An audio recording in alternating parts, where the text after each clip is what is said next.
Greetings fellow guitar travellers, it's Rowan J Parker here and welcome to a new episode of Rock Guitar Fundamentals. Now in today's episode we're going to be looking at three different guitar techniques, and that is alternate picking and legato and economy picking, and we're going to be comparing and contrasting these three techniques and looking at the pros and cons of each, so should be quite interesting. Before we get into the lesson, let's encourage you to have a look at my website. It's www.rowanjparker.com, which is a great website crammed full of tons of cool guitar stuff, most of which is free. There is a store where you can buy things if you like. You can also hit me up for very popular Skype lessons via the site, and you can also follow me on SoundCloud and Facebook and Twitter as well if you like. So go and check out the site, it's a good one. Now let's get into today's lesson. Let's look at these bad boys, the three big boys for guitar technique. Here we go. Now before we begin, we better look at and learn the scale we're going to be working with today, which is a Dorian. It's this scale. Have a listen.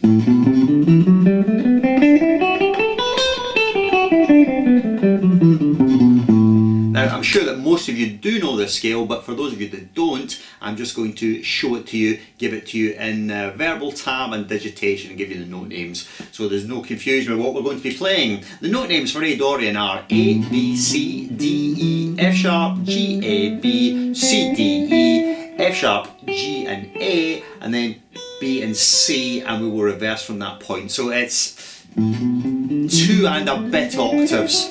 Slightly over 2 octaves. The reason it is this length is just so that when we play it ascending and descending, it will come out as a bar of semiquavers either way.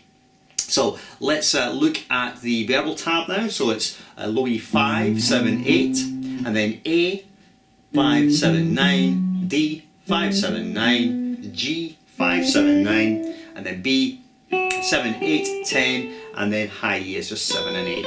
Okay, now the left hand digitation that I'm using is 1, 3, 4, 1, 2, 4, 1, 2, 4, 1, 2, 4, 1, 2, 4, 1, 2. Usually for these wide stretches, which I call stretches, 5 fret spreads, I use fingers 1, 2 and 4. It seems to be the most common way of doing it, though some guys do use 1, 3 and 4. So if you're one of those guys, that's fine, you can finger it that way if you like. Me personally, usually 1, 2, 4, and most of the guys I've seen is usually 1, 2, 4. Alright, so that's the scale. Let's just look at the first technique, which is alternate picking. Okay, here's the scale played with alternate picking. Just watch the right hand.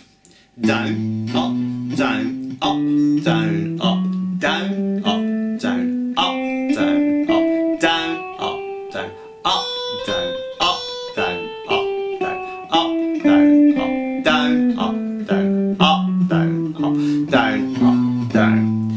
Okay, now for scales, alternate picking is really quite efficient and produces a good tone. There are a few things you need to watch out for with alternate picking, and this is to do with what's called the string cross. Now, I've taught guitar for such a long time now, and I've seen these mistakes made so many times.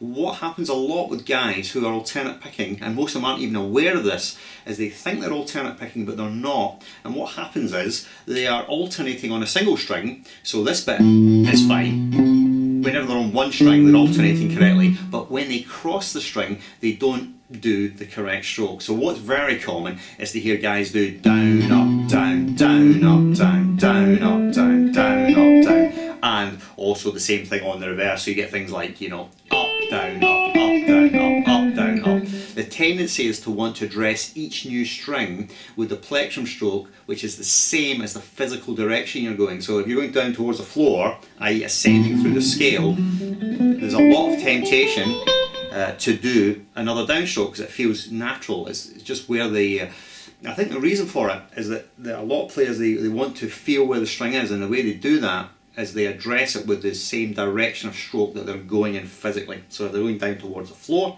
ascending through in a scale, then it's got to be a down, and then if they're going towards the ceiling, they feel they need to address the string with an up. But then if you think about this is clearly not alternate picking, is it? Down, up, down, down, up, down, down, up, down, down, up, down, down, up, down. And it's not, as we'll see, it's not economy picking either, because it's two separated and discrete downstrokes rather than one fluid motion. So it's neither fish nor fowl. It's not alternate picking, and it's definitely not economy picking. So if you're one of these guys that does this, you're going to have to try and sort out this down and up issue. So the idea is very simple really. If you've just done a down, the next stroke is up, and if you've just done an up, the next stroke is down, regardless of which direction you're doing or what string comes next. So the things to watch out for are the upstrokes on the adjacent string particularly. So down, up, this sort of motion. Upstroke in the adjacent string seems to cause a lot of problems. And you get the other motion as well, which is this sort of thing, where you have down, up, this sort of motion where you're inside the string. So these are the two principal motions that you need to deal with when you're alternate picking. We have what's called an outside cross, where the plectrum is moving outside of the string. Say, for instance, a downstroke on the D to an upstroke on the G. I would call this an outside cross. And then there's the reverse of that. Say an upstroke on the D and then a downstroke on the G. That's an inside cross. You need to master both plectrum movements to get the alternate picking fluid. Alright, so here is the scale just played at a medium tempo with alternate picking. Watch your right hand carefully.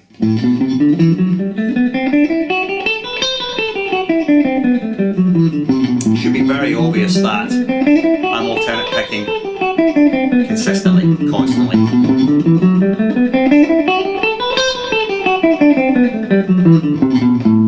Alright, so that's our look at the basic mechanics of alternate picking. Now for me personally, I learned to play the guitar. I was always an alternate picker, and I learned to do things like legato and economy picking later on, so it's probably true to say that still, even to this day, alternate picking is the thing that I'm most comfortable with, probably, though the other techniques are, I use extensively now as well. So it's great for scales, it's not so good for some other things, as we'll see in a little moment. So that's the first technique to work on, alternate pick. Make sure you really are alternate picking, especially when you cross over the strings. Watch out for those pesky inside and outside crosses. Alright, that will do for an explanation of alternate picking and the things to watch out for. Let's move on to the next technique, which is legato, and we'll look at the issues inherent with that technique. Okay, off we go, let's look at legato. Okay, legato technique. Now, for those of you that are not sure what legato is, well, in music the word legato actually means smooth and connected. But the way that's interpreted on electric guitar is really to mean that we use hammer-ons and pull-offs rather than picking every note. So here's an incredibly typical way that a scale is articulated with legato, and that is to pick the first note and then hammer on the other two if we're playing a 3-note per string scale, which we are here. So this sort of thing.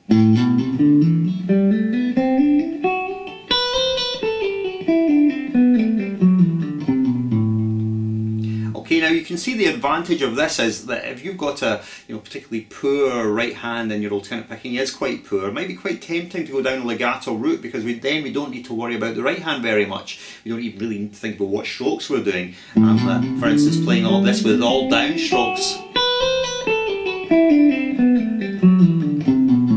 Actually, what I tend to do these days is when I ascend through scales, I pick with a downstroke on the first note.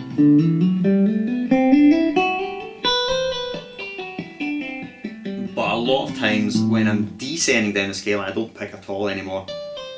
Rather, I just be hammering on with whatever digit. Now you could actually learn to do this the other way as well and hammer on with your index finger. Unfortunately, I'm particularly crap at that, so I tend to just pick the first note of each group when I ascend. Okay, so that's the advantage of legato. You don't have to really worry about the right hand. The things you do need to work on, of course, are going to be left hand strength and articulation, so that when you hammer on, you can hear very clearly every note. Okay, now let's look at some of the problems with this technique. Well, some of the problems are just in terms of physicality. Most people can manage hammer-ons reasonably well. It's not such a hard technique to do, but when we look at pull-offs, that's when the problems really begin, because of the pull-off motion, which is this sort of sideways and down motion, this sort of motion. Well, this is a motion that requires a lot more left-hand strength, and so is much harder to articulate well. So some of the common problems you hear with pull-offs are either indistinct notes, so it's, you can hardly hear that next note, it just doesn't come out very clearly, and also the tendency to drag the string down towards the floor and of course then distort the pitch of the note so it starts to sound out of tune, this sort of thing. If you watch anyone who's just learning to do pull-offs, they almost all do this. They drag the string out of tune, and of course it doesn't sound particularly pleasant. So you have to really work on the strength of your left hand to ensure the legato articulation is nice and even. Okay, so let's just assume you can do the hammer-ons, you can do the pull-offs. Here's the next big issue with legato, especially 3-note per string legato. A lot of rock guys and metal guys play these 3-note per string scales. The problem with it is that because it's 3 notes per string and because of where the accent of the plectrum is, it tends to tripletize. Everything tends to feel like baba da baba da baba da baba da baba da baba da baba da baba da baba da baba da. So you get a lot of these kind of metal lines which are very billy billy billy billy billy billy billy billy billy billy billy billy billy billy billy billy, which can be very cool and very effective, but it can be quite hard to articulate the scale in 16th notes and semiquavers, so to actually make it sound like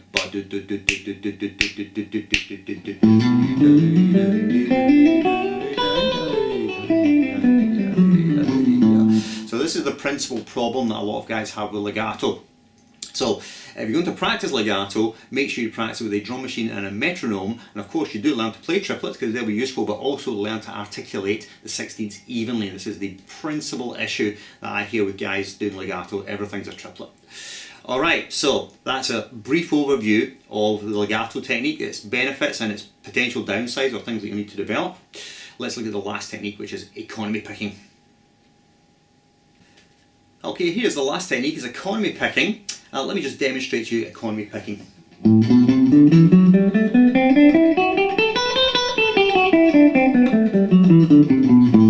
I'll do it again, watch carefully the right hand.